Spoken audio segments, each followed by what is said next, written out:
नमस्कार दोस्तों, स्वागत है आपके अपने न्यूज चैनल पर, जहां हम 28 मार्च 2025 की देश और दुनिया की सबसे बड़ी और ताजा खबरें सरल और सही तरीके से बताते हैं। Scene 2 channel subscription request. आज की बड़ी और ब्रेकिंग खबरों की शुरुआत करने से पहले अगर आप इस चैनल पर नए हैं तो चैनल को सब्सक्राइब कर लें और अगर वीडियो पसंद आए तो लाइक और शेयर करना न भूलें। इससे हमें और बेहतर खबरें आप तक पहुंचाने की प्रेरणा मिलेगी। Scene 3 GK question. आज का ज्ञानवर्धक सवाल जीके क्वेश्चन। भारत का सबसे लंबा नदी पुल कौन सा है? ए बोगीबील ब्रिज, बी भूपेन हजारिका सेतु, सी महात्मा गांधी सेतु, डी सरदार पटेल ब्रिज। कठुआ मुठभेड़ में जम्मू कश्मीर पुलिस के 3 जवान शहीद, 2 आतंकी ढेर। आज जम्मू कश्मीर के कठुआ जिले में सुरक्षा बलों और आतंकवादियों के बीच तेज मुठभेड़ हुई। इस टकराव में पुलिस के 3 वीर जवान शहीद हो गए, जबकि 2 आतंकी मार गिराए गए। पुलिस ने तुरंत इलाके में घेराबंदी लगाई और विस्तृत तलाशी अभियान शुरू किया है। इस घटना से सुरक्षा व्यवस्था पर नए सवाल उठे हैं और स्थानीय प्रशासन द्वारा कड़े कदम उठाने का वादा किया गया है। अगली खबर की तरफ।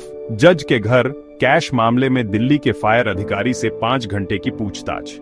दिल्ली में एक जज के आवास पर भारी नकदी मिलने के मामले में फायर विभाग के एक वरिष्ठ अधिकारी से 5 घंटे तक पूछताछ की गई। इस मामले में न्यायपालिका और प्रशासन के बीच पारदर्शिता को लेकर गंभीर सवाल उठे हैं। जांच समिति ने यह बताया कि मामला भ्रष्टाचार की गहराई को दर्शाता है और उच्च स्तर पर इसकी समीक्षा चल रही है। संबंधित अधिकारियों से शीघ्र जवाब मांगे जा रहे हैं। अगली खबर की तरफ। बीजेपी विधायक मोहन बिष्ट मुस्तफाबाद का नाम बदलने का प्रस्ताव विधानसभा में रखेंगे। दिल्ली के बीजेपी विधायक मोहन बिष्ट ने घोषणा की है कि वे मुस्तफाबाद इलाके का नाम बदलने का प्रस्ताव कल विधानसभा में पेश करेंगे। उनका कहना है कि इस कदम से क्षेत्र की सांस्कृतिक और ऐतिहासिक पहचान को निखारने में मदद मिलेगी। क्षेत्रवासियों के बीच इस मुद्दे पर मिलाजुला उत्साह देखने को मिला है। नई नामकरण प्रक्रिया से स्थानीय इतिहास और परंपराओं को भी उजागर किया जाएगा। अगली खबर की तरफ। उत्तर प्रदेश में अप्रैल के आखिरी सप्ताह में 19,220 पदों पर सिपाही भर्ती। उत्तर प्रदेश पुलिस विभाग ने घोषणा की है कि आगामी अप्रैल के अंतिम सप्ताह में 19,220 सिपाही पदों पर भर्ती प्रक्रिया शुरू होगी। यह कदम युवाओं के लिए रोजगार के नए अवसर लेकर आया है और राज्य में सुरक्षा बलों को मजबूत बनाने में सहायक सिद्ध होगा। भर्ती प्रक्रिया पारदर्शी और ऑनलाइन होगी, जिससे इच्छुक उम्मीदवार आसानी से आवेदन कर सकेंगे। प्रशासन ने युवाओं के उज्जवल भविष्य का संकल्प लिया है। अगली खबर की तरफ। कांग्रेस की बैठक। राहुल गांधी ने बिहार चुनाव को लेकर नेताओं को निर्देश दिए। बिहार कांग्रेस के नेताओं के साथ आज राहुल गांधी की बैठक में आगामी चुनावों के लिए स्पष्ट दिशा निर्देश जारी किए गए। राहुल गांधी ने पार्टी के एजेंडे को मजबूत बनाने पर जोर दिया और नेताओं से सहयोग की अपील की। इस बैठक में चुनावी रणनीति और संगठनात्मक सुधारों पर भी चर्चा हुई, जिससे बिहार में पार्टी की स्थिति को मजबूत करने की उम्मीद जताई जा रही है। अगली खबर की तरफ। तमिलनाडु के मुख्यमंत्री के स्टालिन ने केंद्र सरकार के खिलाफ विरोध प्रदर्शन की घोषणा की। तमिलनाडु के मुख्यमंत्री के स्टालिन ने केंद्र सरकार द्वारा 100 दिनों की रोजगार योजना के लिए राज्य को धन न देने के विरोध में राज्यव्यापी प्रदर्शन की घोषणा की है।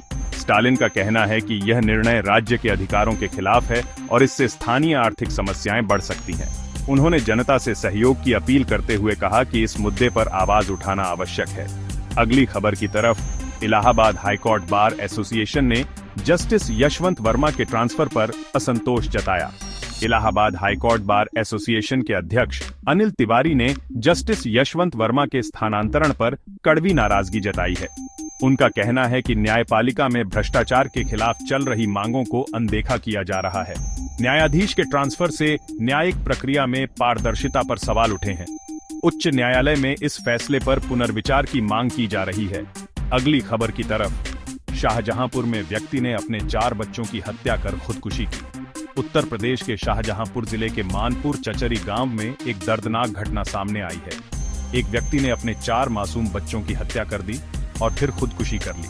पुलिस इस घातक घटना के पीछे के कारणों का पता लगाने में जुटी है। परिवार और स्थानीय समाज में शोक की लहर दौड़ गई है। इस दुखद घड़ी में प्रशासन द्वारा त्वरित जांच का आश्वासन दिया गया है। पाकिस्तान की सुप्रीम कोर्ट ने एक ऐतिहासिक फैसले में कहा है कि पति को दूसरी शादी करने से पहले पहली पत्नी की अनुमति लेना अनिवार्य होगा। इस निर्णय से विवाह कानूनों में सुधार की उम्मीद जताई जा रही है। यदि पति अनुमति नहीं लेता है तो पहली पत्नी को निकाह रद्द करने का अधिकार प्राप्त होगा। यह फैसला महिला अधिकारों को सशक्त करने के दृष्टिकोण से लिया गया है।